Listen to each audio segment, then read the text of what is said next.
जिस डाल पर बैठे हैं वो टूट भी सकती है।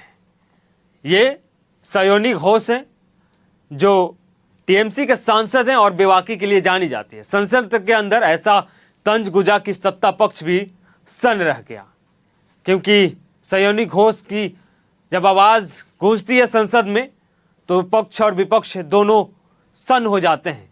पार्लियामेंट्री सेशन के दौरान लोकसभा में स्पीकर के खिलाफ अविश्वास प्रस्ताव पर बोलते हुए टीएमसी सांसद सयानी घोष ने सरकार पर जमकर निशाना साधा। उनका ये चुटकीला अंदाज और शायराना अंदाज लोगों को खूब भाया और लोग तारीफ भी कर रहे हैं। जिस डाल पर आप बैठे हैं वो टूट भी सकती हैं। ये तंज था स्पीकर की तरफ, ये तंज था प्रधानमंत्री मोदी की तरफ, क्योंकि लोकतंत्र में कब कुर्सी छिन जाएगी, कब बदल जाए, कुछ पता नहीं होता है। भाषण के दौरान उन्होंने लोकतंत्र, संसद की गरिमा और निष्पक्षता पर भी कई तीखे सवाल उठाए। उनका यह अंदाज सोशल मीडिया पर तेजी से वायरल होने लगा, लोग तारीफ करने लगे। हम दूसरों के हक के लिए क्या लड़े सर, जबकि विपक्ष के सांसदों को खुद अपने हक के लिए सदन में लड़ना पड़ रहा है। पिछले 7 सालों से आपने डेप्यूटी स्पीकर का पोस्ट खाली रखा। क्यों? क्योंकि आप नहीं चाहते कि इस तरफ से कोई उठकर उस चेयर में बैठे। एक साल में कितनी बार ये संसद मिलती है? The number of sittings have been reduced drastically. 2009 से 2014 के बीच 15th लोकसभा में 356 दिन ये हाउस चली, सालाना 61 दिन, और 2019 से 2024 के बीच 5 साल में सिर्फ 274 दिन, average 55 days yearly, making it the shortest full term Lok Sabha since 1952।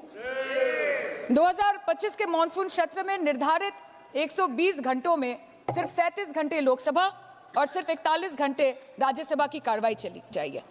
Sir, parliament चलाने में हर मिनट 2.5 लाख रुपए खर्च होते हैं, हर मिनट 2.5 लाख रुपए खर्च होते हैं।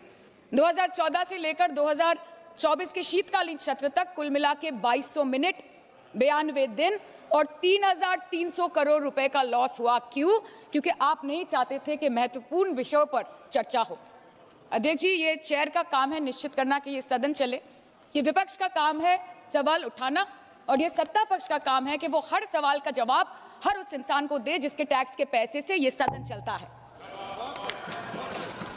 परंतु ये बोलते हुए मुझे खेद है कि सरकार ने इस देश के पॉलिसी मेकिंग प्लेटफॉर्म को अपना एडवर्टाइजमेंट पोर्टल बना दिया है। हमारी ऑनरेबल सीएम माननीय ममता बनर्जी यहाँ की रेलवे मिनिस्टर थी, तो तब पूरे देश के लोगों को अवगत करती थी कि रेलवे के क्षेत्र में इस देश के किस कोने में क्या काम हो रहा है, चाहे वो स्टेशन हो नए नए, या नए रेल हो, या फिर नए कितने सारे इंजन्स बने, कितने सारे रेलवे की गिनती बढ़ गई, कोचेस की, सबको पता चलता था। और आज यूनियन बजट में रेलवे जैसे एक इम्पॉर्टेंट कमोडिटी जिसके साथ देश के 20 से 30 करोड़ लोग ऑन अ डेली बेसिस जुड़े हुए हैं, उसका शब्द, उसका नाम तक लिया नहीं जाता।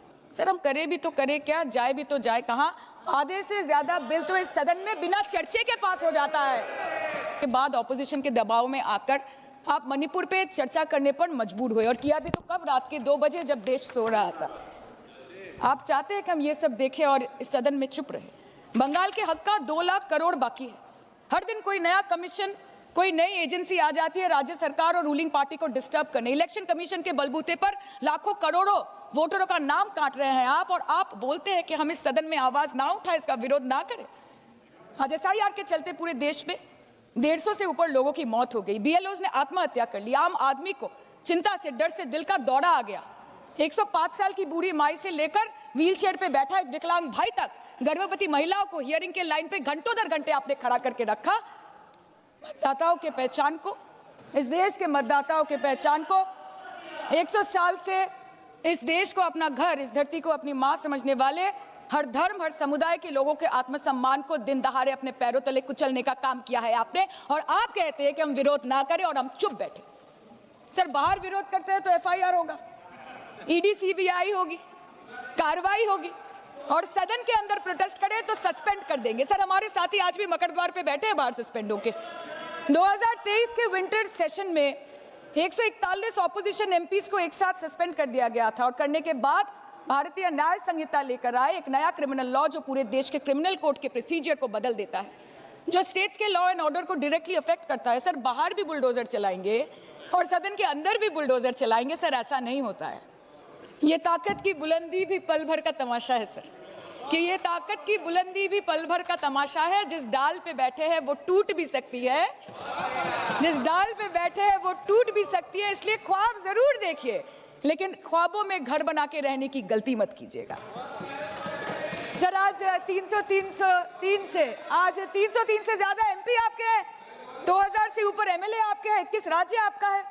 हर डिबेट, हर डिस्कशन, हर बिल पे बोलने के लिए 70% वक्त आपको मिलता है। मीडिया आपका सब उनका है। हम अपने लीडर का नाम एक से ज्यादा 2 बार बोले तो हम पे रोक लगाई जाती है, और ट्रेजरी बेंच वाले वहां बैठ के पार्टी का नारा लगाते हैं और अपने नेता मंत्रियों का नाम जपते हैं, तो तब सब ठीक है सर, कोई प्रॉब्लम नहीं है। सर इस सदन का कैमरा, बहुत मेरे साथी बोल रहे थे कि कैमरा भी ये सब देख देख के कॉम्प्रोमाइज हो गया। बोलते हमें दिखाता आप लोगों को है। माइक जब हमारी बातें खलने लगे तो माइक ऑटोमेटिकली ऑफ हो जाती है सर, ये पता है सबको। मैगजीन दिखाना, किताबों से कोट करना राहुल जी, अखिलेश जी, अभिषेक जी को अलाउड नहीं है, पर ब्लू आइड बॉय को अलाउड है सर, अलाउड है सर। मैं नाम नहीं ले रही हूँ, अच्छी बात बोलिए। आप सही कहते हैं सर कि देश देख रहा है, देश सच में देख रहा है कि कैसे ऑपोजिशन आ भी करती है तो हो जाती है बदनाम, और वो कत्ल भी करते हैं तो चर्चा नहीं होता। और हम मानते हैं कि एलओपी का सलाहकार कोई नहीं है सर, परंतु प्रधानमंत्री जी का सलाहकार बनके उनको सदन में आने से रोक दिया ये कहकर कि महिला सांसदों से उनको खतरा है। सर आपने तो हमको देशवासियों के सामने आतंकवादी बना दिया, और जबकि असली आतंकवादी इस देश में साइकिल चला के घुस जाते हैं और पैदल वापस चले जाते हैं, आप उनको रोक नहीं पाते। भारत पे चीन का आग्रासन आप रोक नहीं पाते। भारत किससे तेल खरीदेगा, कितने दिनों के अंदर खरीदेगा, किससे दोस्ती निभाएगा, किससे दुश्मनी बरकरार रखेगा, कोई और देश का राष्ट्रपति हमें ट्विटर पे आके लेक्चर देता है, इंस्ट्रक्शन देता है, आप उसको रोक नहीं सकते। और सदन में हम सांसदों को रोके, you feed on your ego. Sir कृपया इतना भरोसा रखिए कि लड़ाई नीतियों की है, विचारों की है, आपके और हमारे परिवारों की नहीं, इस देश के लोगों के अधिकार की है। हाँ लड़ते हैं हम आपसे, हम लड़ते हैं आपसे, संविधान हाथ में लेके लड़ते हैं, हाथ में हमारे तलवार नहीं है सर। और सर ये देश के लोग समझ गए हैं कि आपको महत्वपूर्ण विषयों पर बात नहीं करनी है, महत्वपूर्ण विषयों पर बात नहीं करनी है सर, के ऊपर चल रहा है सर, पार्लियामेंटरी प्रोसीजर मुद्दे पर भी आना कीजिए, चर्चा नहीं करनी है सर, ठीक है, बेरोजगारी पे चर्चा नहीं करनी है, शिक्षा पे नहीं करनी है, स्वास्थ्य पे नहीं करनी है, बजट पे नहीं करनी है, प्रदूषण, एसआईआर, डिफेंस, विदेश नीति, नेशनल सिक्योरिटी पे नहीं करनी है, एप्स्टीन फाइल्स पे नहीं करनी है, मुद्दा है स्पीकर्स का रिमूवल, उसके ऊपर बैठ के सिर्फ वाह मोदी जी वाह करना है सर, कीजिए। पर आपसे विनती इतनी है कि डेमोक्रेसी को बचाइए, और कृपया इस सदन को किसी पार्टी ऑफिस मत बनने दीजिए सर, यही दरख्वास्त है। क्योंकि ये सदन जैसे हमारे आदरणीय प्रधानमंत्री के लिए मंदिर है, वैसे हमारे लिए भी मंदिर है, और गणतंत्र हमारी पूजा है, संविधान हमारी गीता है। और इस मंदिर में बैठ के अगर कोई झूठ बोले और गीता पे हाथ रखे, कोई अन्याय करे, तो sir all India Trinamool Congress जो इस देश की 3rd largest opposition है, that will surely not pander or surrender to your step motherly, or should I say step fatherly attitude. अंत में अध्यक्ष महोदय मैं पुनः ये कहना चाहती हूँ कि ओम बिरला सर से व्यक्तिगत रूप से मुझे कोई भी विरोध नहीं है, और मुझे ये बुरा लग रहा है कहते हुए कि मैं पहली बार की सांसद हूँ, और मेरे पहले टर्म में उनके विरोध में मुझे ये अविश्वास और अनास्था प्रस्ताव लाना पड़ रहा है। मैं चाहती हूँ कि उनकी चेहरे की हंसी सदैव बरकरार रहे, और इसी संदर्भ में मैं एक शेर कह के अपनी बात खत्म करना चाहती हूँ कि तू लाख बेवफा है मगर सर उठा के चल, कि तू लाख बेवफा है मगर सर उठा के चल, दिल रो पड़ेगा तुझे पशेमान देखकर।